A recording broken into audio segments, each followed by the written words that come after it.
Dios no mira lo que mira el hombre. Entonces, ¿qué le dice? No mires a su parecer ni lo grande de su estatura. Así, no mires a su parecer ni a lo grande de su estatura. El ser humano se descresta cuando ve así una apariencia grande, cuando ve a alguien como se describe a Saúl. Entonces aquí Dios le dijo a Samuel, no mires a su parecer. ¿Por qué? Porque cuando llegó Samuel a ungir el sucesor de Saúl, porque ya Dios había desechado al rey Saúl, entonces llegó a la casa de Isaí, el papá de David. Pero cuando llegó, el primero que vio fue al hermano mayor, al primogénito. ¿Y cómo era? Grande, musculoso, fornido, una apariencia de guerrero. Pero ¿qué le dijo Dios? Ahí es cuando le dice, no mires a su parecer, no mires su estatura. O sea, mire de qué manera, mire así como más adelante David miró a Goliat. ¿Sabemos? Eso es el capítulo 16 de Primera de Samuel. Y sabemos que en el capítulo 17 David se enfrenta con Goliat. No sé si notan el contraste. En el capítulo 16 Dios le dice al profeta Samuel, no mires a su parecer ni a lo grande de su estatura. Pero cuando pasamos la página en el capítulo 17, David, ¿cómo vio a Goliat? David se fijó en la apariencia de Goliat. Dice que era para todo el pueblo de Israel, dice que era una apariencia temible, que todos temblaban cuando lo veían. Decían, es un paladín, es un guerrero. Pero ¿qué veía David cuando David veía? David, ¿cómo vio? Este es alguien que ha retado al escuadrón viviente de Dios, al ejército de Dios. Este hombre ha desafiado así. David veía así lo que los demás veían a alguien temible, alguien con una apariencia terrorífica, así musculoso, fuerte, grande, ¿no? Pero David no veía eso. Entonces, en el capítulo anterior, Dios dice al profeta Samuel, no mires a su parecer, no mires la apariencia, no mires su estatura, lo grande que es, no mires eso. Dios no mira lo que mira el hombre. Entonces, cuando pasamos la página, todo el pueblo de Israel, ¿cómo estaba mirando? ¿Estaba mirando con la óptica de Dios? No. ¿Ya ven por qué en la Biblia dice que David es varón conforme al corazón de Dios? Ya que Dios no mira la apariencia, Dios no se fija en lo grande de las estaturas y la imponencia. Dios no mira lo que mira el hombre. En las películas, por ejemplo, ¿cómo muestran a los héroes? Un héroe que está muy de moda, que se usa mucho, lo están usando en muchas películas, en muchas producciones, es La Roca. ¿Y cómo se ve La Roca? Dwight Johnson. ¿Cómo se ve? Se ve así musculoso, grande, ¿sí? Y cómo en las películas lo hacen ver, colocan la cámara de tal manera que se vea aún más grande. Lo hacen ver como gigante, como así.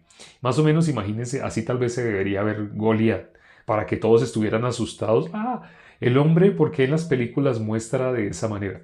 Porque eso es lo que el ser humano mira. El ser humano, en modo natural, se guía por la apariencia. Por ejemplo, voy a hablar algo, aquí hay damas, pero voy a hablar algo de los hombres. El hombre, ¿qué llama belleza femenina? Lo que muestran en las películas. El hombre se descresta por esa apariencia de ropa, maquillaje, perfume, ese tipo de cosas. Todo eso hace que el hombre se fije en ese tipo de cosas en modo natural. Pero ¿qué dice la palabra? ¿Qué dijo Dios? No mires a su parecer, no mires su estatura, yo lo desecho. ¿Dios mira igual que nosotros? No. Lo dice Primera de Samuel 16:7. Dios no mira lo que mira el hombre. El hombre se guía por la apariencia. Entonces, cuando consideramos la descripción de nuestro Señor Jesucristo, Dios lo hizo atractivo para que todo el que lo viera dijera, wow, este ciertamente es un rey. Ahora, si así fuera, Dios ¿dónde hizo que naciera nuestro Señor Jesucristo? Dice la Biblia, ¿quién será aquel que diga que sucedió algo que Dios no mandó? Entonces, ¿Dios dónde permitió que naciera nuestro Señor Jesucristo? En un lugar, así en un palacio, en un lugar lleno de lujos, lleno de, no sé, de mucha opulencia, de muchas comodidades, así en un lugar así nació nuestro Señor Jesucristo. No, nació en un pesebre, en medio de vacas, burros, cerdos. Nosotros sabemos, ¿no? Lo sabemos. Nuestro Señor, Dios permitió que nuestro Señor Jesucristo naciera no como nosotros esperábamos. ¿Qué pasó con los Reyes Magos? Los Reyes Magos, ellos se estaban guiando. ¿De qué manera se estaban guiando? Pregunto, bueno, vamos a hacerlo participativo. ¿Cómo se estaban guiando los magos? Qué pena, no son Reyes Magos. Así nos enseñaron, pero son magos. ¿Cómo se estaban guiando los magos para encontrar a nuestro Señor Jesucristo? Ellos venían desde el oriente, ¿sí? Venían desde muy, muy lejos. Pero ellos, ¿qué cosa los estaba guiando? Por la estrella de David. Estaban guiándose por la estrella. Por la estrella, por la estrella. Bien, se estaban guiando por la estrella, ¿no?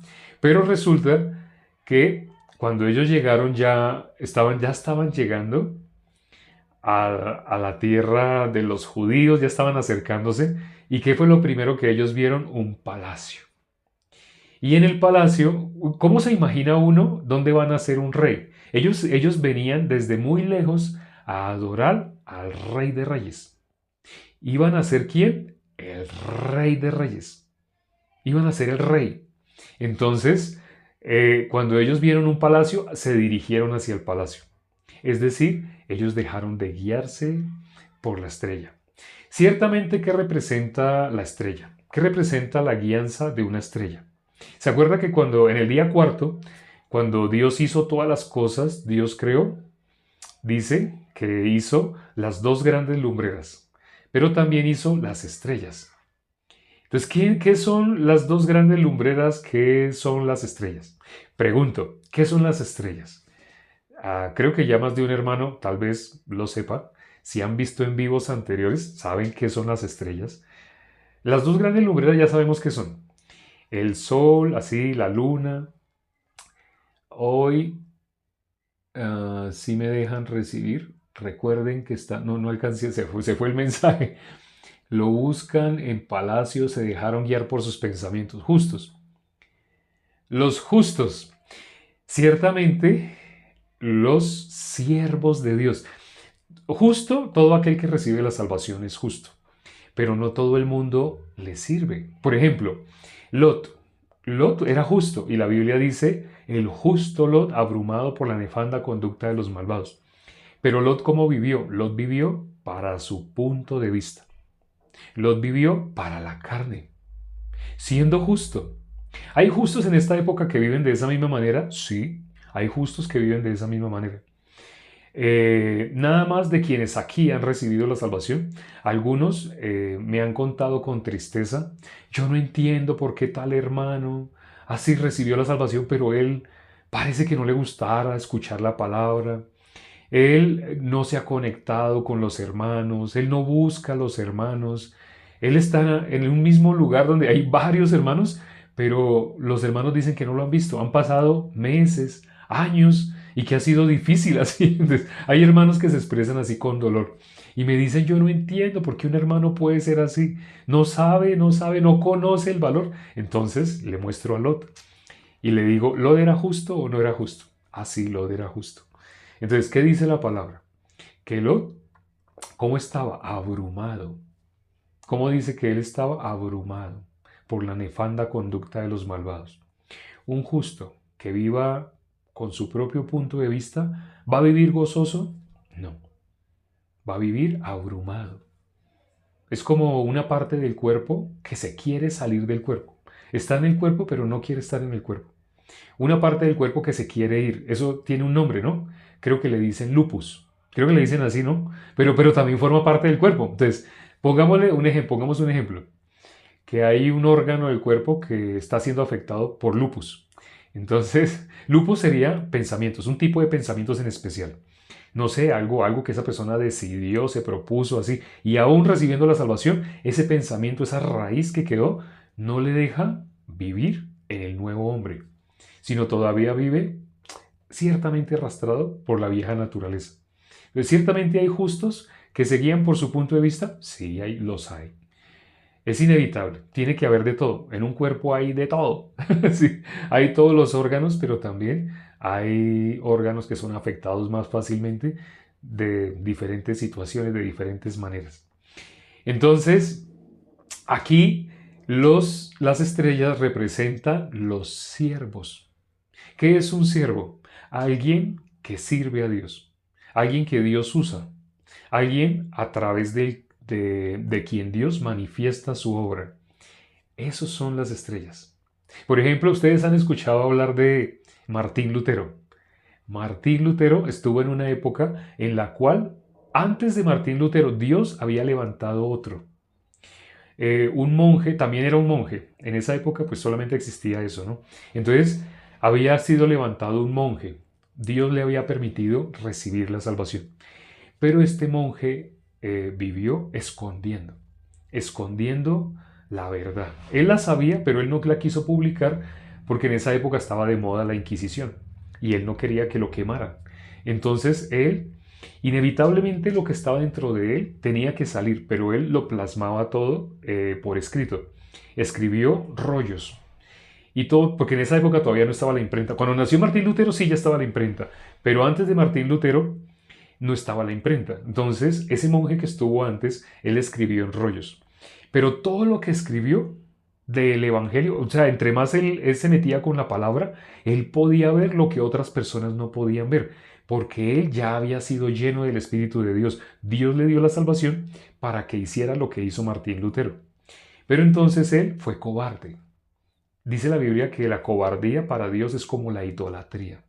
Entonces este hombre, siendo cobarde, él escribía y escribía, pero él tenía una idea, a él le llegó un pensamiento, que tal vez después, los escritos que él haya hecho, que tal vez después las personas, cuando él ya de viejito se haya muerto, las personas se encuentren esos rollos y tal vez reciban la salvación así con esos rollos. Entonces, ¿qué pasó? Resulta que efectivamente él murió de viejito. Y sí, encontraron, tiempo después encontraron todo lo que él había escrito, así en rollos entre la pared. O sea, hizo como una falsa pared y ahí adentro dejó. Pero tuvo que pasar tanto tiempo que ya la casa estaba a punto de deteriorarse. Entonces, cuando tuvieron que hacer remodelación fue que encontraron, ay, aquí este hombre que vivió, ese ancianito, ancianito, ancianito, él toda su vida estuvo escribiendo, pero lo que escribía lo escondía. Entonces todo el mundo sabía, le tenía miedo a la Inquisición, le tenía miedo a que lo quemaran, le tenía miedo a esa muerte. Entonces, ¿Dios qué tuvo que hacer? Tuvo que levantar a Martín Lutero, porque le dio la salvación a alguien que fue cobarde, a alguien que la escondió, a alguien no que se avergonzaba, que era cobarde. Porque una cosa es avergonzarse, otra cosa es ser cobarde. Simplemente este monje era cobarde. Bueno, que es peor, porque es la idolatría. Es como la idolatría, dice la Biblia, dijo Dios, la cobardía para Dios es como idolatría. Entonces Dios tuvo que levantar a Martín Lutero. Y sabemos cómo Martín Lutero, cuando lo llevaron a la Inquisición, él fue. Y cuando le hicieron preguntas, él no estaba preparado para lo que le iban a preguntar. Lo que querían era que él se retractara de lo que él había escrito.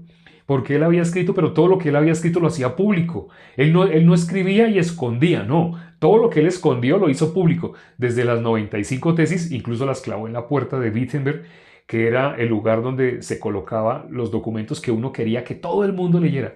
Entonces todos en ese pueblo, lo que se clavaba en esa puerta, todos iban a leer, ¿sí? ¿Cómo practicaban la lectura? Como no podían leer libros y muchas cosas así, entonces leían lo que la gente clavaba en la puerta de Wittenberg. Y Martín Lutero aprovechó semejante vitrina, esa puerta de ese templo de Wittenberg, y clavó en esa puerta, clavó las 95 tesis. Ahí empezó Martín Lutero. ¿Qué corazón tenía Martín Lutero? De cobardía no tenía, en el radar de Martín Lutero no estaba la cobardía. Cuando lo llevaron a la Inquisición, le preguntaron, ¿te retractas de tu obra o no te retractas? Entonces él quería hablar más cosas, pero es que lo que yo he escrito ahí, ¿te retractas o no te retractas? Solamente querían que él dijera sí o no. Si él decía no, lo quemaban y al fin y al cabo iban a quemar todo. Lo que él había escrito, todo lo iban a quemar. O sea, si él decía no, no me retracto, lo quemaban y quemaban sus escritos. De todos modos lo iban a quemar. Si él decía sí, me retracto, entonces todo lo que él haya escrito lo tenían que recoger y lo iban a quemar. Y él seguía vivo. Tenía dos opciones. En cualquiera de las dos opciones iban a quemar todo. ¿Sí se dieron cuenta, no? Las dos opciones iban a quemar todo. Pero resulta que Martín Lutero fue el primero que apeló históricamente. Él en ese momento, él se dio cuenta que si se retractaba, iban a quemar toda la obra, pero él sabía que lo que iban a quemar era lo que el Espíritu de Dios le mostraba, porque él sí tenía el Espíritu de Dios. No eran emociones, él sí tenía el Espíritu de Dios. Pero si él no se retractaba, lo iban a quemar y también iban a quemar sus escritos. Él quedó en una encrucijada, entonces él no supo. Entonces llegó y dijo, por favor, denme tiempo para responder. Entonces todos quedaron como, o sea, nunca se había hecho, porque en un juicio ya se decidía sí o no y punto. ¿Sí? Pero esta fue la primera vez que, después de que se hablaron así los reyes y dijeron, está bien, te vamos a dar 24 horas. Mañana a esta misma hora nos vamos a reunir y así. Entonces todo el pueblo otra vez volvió a sus casas, pero ¿qué hizo el pueblo? Comentaba lo que había sucedido. Entonces al día siguiente llegaron más personas. Habían hecho falta algunos por ir. Al día siguiente llegaron todos, eran mirando por todas las rejas, por todos lados estaban mirando y algunos estaban afuera.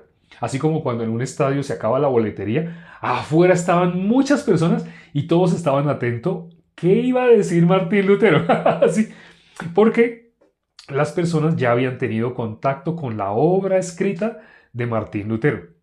Entonces, esa noche, ¿qué hizo Martín Lutero? Cuentan que Martín Lutero esa noche varias veces así peleaba con Satanás. Sí, o sea, porque Satanás le metía pensamientos de cobardía. Pero él, ¿a qué apelaba Martín Lutero? A la palabra. Y oraba, oraba, oraba. Así estuvo Martín Lutero toda la noche, orando, orando, orando. Dicen que en alguna ocasión Martín Lutero estaba así escribiendo y así le llegaban así pensamientos. Tanto era que, o sea, Satanás quería destruir lo que estamos viendo ahora.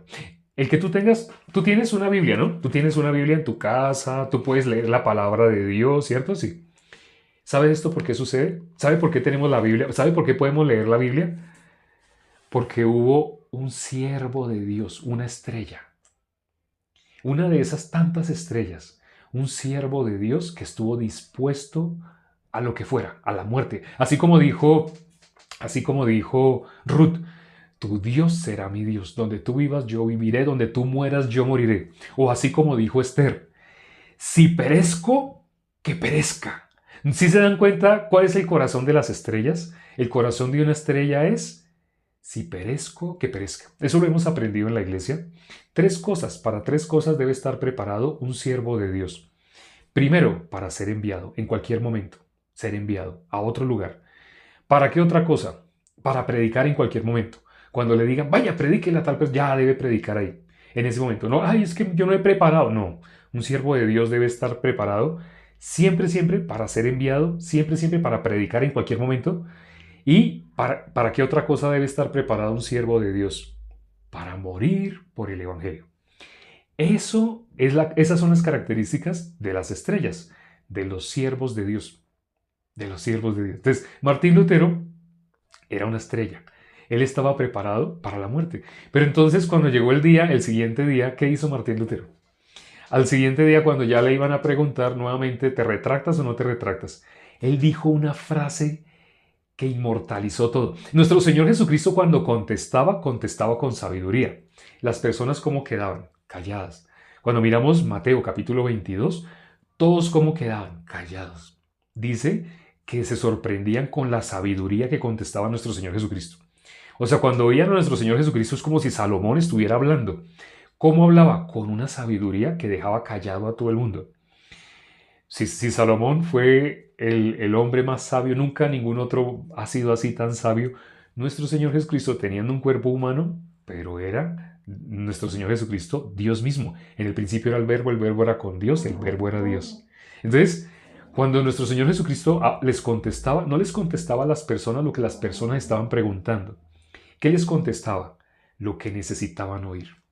Nicodemo, cuando le dio tantas lisonjas, sabemos que vienes de Dios, porque nadie puede hacer las cosas que tú haces si no está Dios con él. Después de que Nicodemo dio tanta lambisconería, así, bueno, eso se usa acá en el país que me encuentro, cuando una persona así dice tantas lisonjas, ay, sabemos que tú vienes de Dios porque nadie puede hacer las cosas que tú haces si no está Dios con él. Nuestro Señor Jesucristo esperó que terminara todo ese poco de lisonjas y después de que terminó todo ese poco de lisonjas le dijo, de cierto te digo, que el que no nazca de nuevo no puede entrar al reino de los cielos. Entonces Nicodemo ahí ya le cambió la cara. ¿Cómo llegó Nicodemo? Señor, sabemos que toda esa lisonja, toda esa hipocresía. Y después de que terminó toda esa hipocresía, nuestro Señor Jesucristo lo terminó de escuchar y de cierto te digo, que el que no naciera de nuevo no puede ver el reino de los cielos. Nuestro Señor Jesucristo le habló lo que él necesitaba. No le contestó lo que él estaba esperando. Las personas, ¿por qué se enojan con nosotros? Porque nos hacen preguntas de algo que ellos esperan que nosotros les contestemos. Pero nosotros, ¿cómo les vamos a responder? Lo que ellos necesitan. Y así hizo Martín Lutero. ¿Cómo contestó Martín Lutero? Contestó con tanta sabiduría que nunca se había visto eso. En esa época nunca habían visto eso. Solamente estaba retratado en la Biblia, pero nunca habían visto una sabiduría semejante. ¿Qué dijo Martín Lutero? ¿Cuál fue la frase que inmortalizó a Martín Lutero? Cuando le dijeron, ¿te retractas o no te retractas? Después de él estar orando. Él dijo, mi conciencia está cautiva a la palabra de Dios. Si me logran demostrar con las escrituras que yo estoy equivocado, por supuesto que me retracto. De lo contrario, no puedo, no debo. Todos quedaron así en silencio. Alguien que le demuestre, vaya, usted, demuéstrele usted. Nadie conocía las escrituras como Martín Lutero. Nadie. Los demás que conocían, letra muerta. La letra sin el espíritu es muerta. Pero Martín Lutero, ¿qué conocía? El espíritu de Dios. Martín Lutero conocía no solo lo que está escrito, sino lo que está escrito también. Conocía el corazón de Dios. Entonces, por eso, cuando Martín Lutero dijo así, después de que hubo silencio y no supieron qué responder, todo el pueblo, todos los que estaban afuera, todos los que estaban asomados por las ventanas, pegados a las rejas, todos empezaron a gritar de alegría, de gozo, de ver sabiduría. ¿Qué veían al ver a Martín Lutero? Veían como una persona muy inteligente. No, no, no era eso. Era sabiduría, muy diferente. Sabiduría. Así como si nuestro Señor Jesucristo mismo estuviera contestándoles a ellos. Primera vez que había una inquisición en la cual no se salían con la de ellos. Porque siempre se salían con la suya, pero no se pudieron salir con la suya con Martín Lutero. ¿Y qué pasó? Cuando ya él regresaba otra vez, cuando él regresaba, él tenía que hacer un viaje largo de varios días, ¿no? Así en caballo. Lo llevaban en un carruaje. Entonces, el rey lo mandó matar. Dieron la orden, por el camino que le suceda lo que le tenga que suceder. O sea, lo mandaron matar. Dieron orden de mátenlo, no sé, acuchíllenlo, háganle lo que sea, pero mátenlo.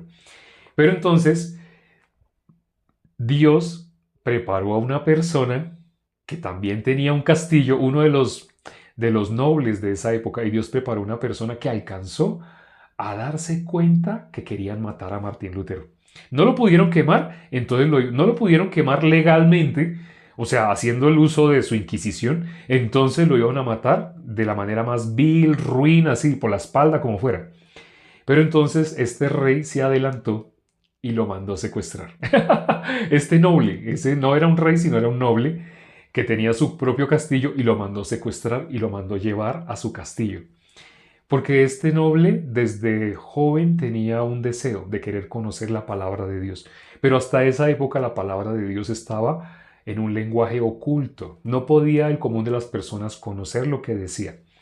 Pero entonces este rey secuestró a Martín Lutero y si Martín Lutero salía de ahí, pues lo iban a matar. Entonces él estaba prácticamente encerrado. Tenía ese palacio como si fuera una cárcel. Pero esa cárcel fue para Martín Lutero como el Patmos de Juan, el siervo amado, el apóstol amado. ¿Quién fue? Juan. Dios lo llevó a donde? A Patmos. Pareciera una tortura, no. Patmos fue el lugar donde se escribió el Apocalipsis. Así también, Martín Lutero fue llevado a un palacio para que tradujera la Biblia al lenguaje actual, al lenguaje vulgar, por decirlo, o común, lenguaje común. Entonces Martín Lutero, la primer Biblia que se tradujo a un lenguaje que las personas podían leer y entender, fue Martín Lutero. Después de esto, ya sabemos, se hicieron traducciones al inglés, fue el segundo idioma, y después se empezó a hacer a todos los idiomas Gracias a Dios, a español también. Ahora tenemos la Biblia. Por eso les digo, cuando alguien no sabe quién es Martín Lutero, no sabe, tiene la Biblia. Tú tienes Biblia en tu casa, ¿no? Tú tienes Biblia. Entonces, ¿por qué tienes Biblia? Porque hubo un siervo de Dios, una estrella. ¿Qué es un siervo de Dios? Alguien que estaba dispuesto a morir por el Evangelio. Eso es un siervo de Dios. Esas son las estrellas. Bueno, y todo eso lo conté para saber lo de las estrellas. Ya para terminar, vamos a finalizar con ¿qué fue lo que hicieron los Reyes Magos? Ellos se estaban guiando por la estrella, que representa el siervo de Dios. Pero cuando ellos llegaron a Jerusalén, ¿qué tenían que preguntar? Si ya, bueno, estando de día, ellos no veían la estrella. La estrella, ¿cuándo se ve? La estrella se ve de noche. Los siervos, ¿dónde resplandecen? En medio de la oscuridad. Resplandecen los siervos de Dios. Pero entonces, cuando ellos llegaron a Jerusalén, ¿ellos con quién tenían que hablar? Con los sacerdotes, las personas que tenían la Biblia, la palabra de Dios. Ciertamente ellos fueron a un palacio, fueron al palacio de Herodes. Y Herodes cuando oyó, ¿cómo así que nació un rey? ¿Ustedes qué están diciendo? Sí, venimos a adorar al rey que ha nacido.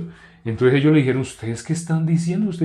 Le dijo Herodes, ¿ustedes están diciendo que alguien me va a quitar a mí mi trono? ¿Cuál rey? Él mandó matar, ya sabemos, ¿no? Le estoy resumiendo. Él mandó matar todos los niños menores de 2 años. Imagínense la mortandad que causó lo que hicieron estos magos. Estos magos tenían que guiarse por alguna de dos cosas.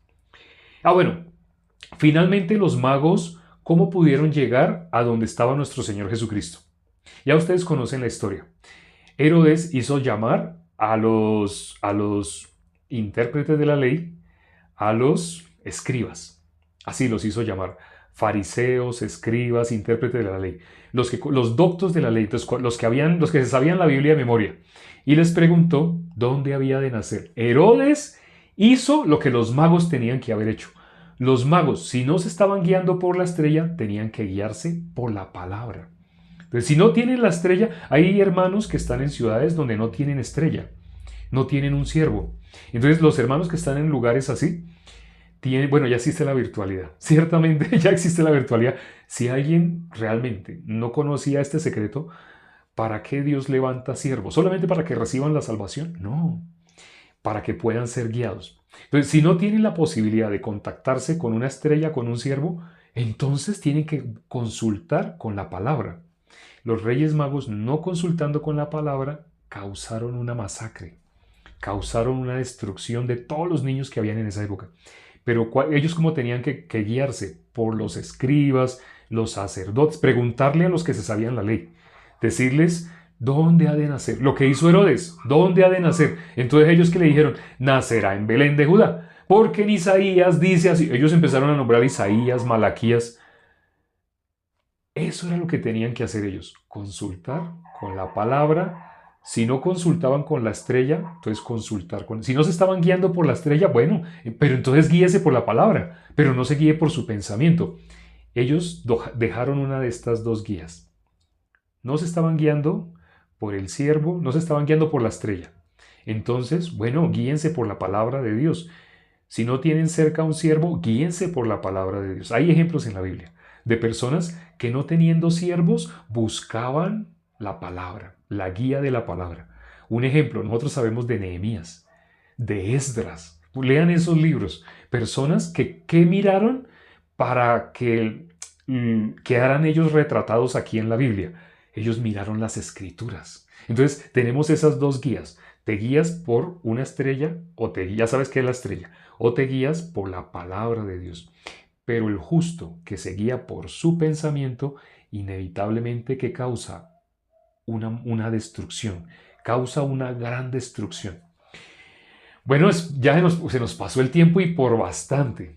Espero que considerando lo que hemos, gracias a Dios, compartido el día de hoy, puedan meditar sobre qué tipo de vida están llevando. En especial hoy fue para todos los hermanos. Fue más para vida de creencia que para quienes vienen por primera vez.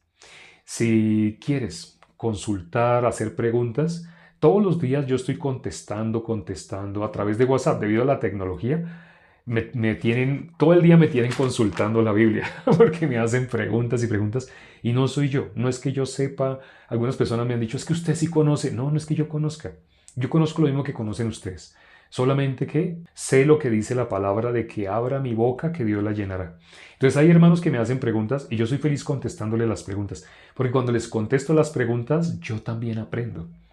Me hacen preguntas que jamás yo había consultado, entonces cuando me hacen esas preguntas, ¿a dónde me mandan a mí? Me mandan otra vez a buscar, a buscar. Y después de buscar, entonces les contesto, hermano, mira lo que dice en Ageo, vamos a mirar Ageo, mira lo que dice tal versículo, tal, tal, tal. Y le contesto a ese hermano y a veces yo vuelvo y escucho ese audio porque estoy aprendiendo, yo también estoy aprendiendo, porque lo que estoy contestando no es que salga de mí, no es de mí, no es de mí. Solamente quienes ya están compartiendo el Evangelio saben ese privilegio que es vivir por fe. Vivir por fe, no solamente en lo económico, sino vivir por fe, vivir por la palabra de Dios. Espero que valoren una de esas dos guías. Si no tienen siervo, entonces consulten constantemente con la palabra. Vamos a orar ya para terminar. Padre, gracias por este tiempo que nos permites para considerar tu palabra. Gracias, Señor, por el privilegio que nos das de poder así todas las noches compartir, escuchar, conocer más de ti y de tu corazón. En este caso, como el día de hoy, la historia de cómo los grandes siervos, las estrellas que tú has levantado, que tú has permitido que existan en diferentes épocas, has permitido que nos guíen. ¿Cómo podríamos ser guiados? Solamente por tu palabra o por tus siervos. Ten misericordia a todos los hermanos que se conectaron el día de hoy. Hoy en especial estamos orando por los hermanos. Hay algunos hermanos que no han valorado la guía, sino que han menospreciado la guía, porque han querido tomar de pronto una atribución que Dios no ha dado. Cuando un órgano del cuerpo se sale de su lugar, no quiere estar en su lugar, le causa dolor a todo el cuerpo. Los hermanos que más nos hacen orar por ellos así, los hermanos que no tienen guía, sino que su guía es su propio pensamiento, sus propias buenas intenciones, tal cual como lo haría un impío. Padre, permite que los hermanos no vivan de esa manera. Para eso tú has permitido la iglesia, para eso tú has permitido los siervos. Te pedimos, Señor, por todos, por toda la iglesia en general, y hemos orado en el nombre de nuestro Señor Jesucristo. Amén.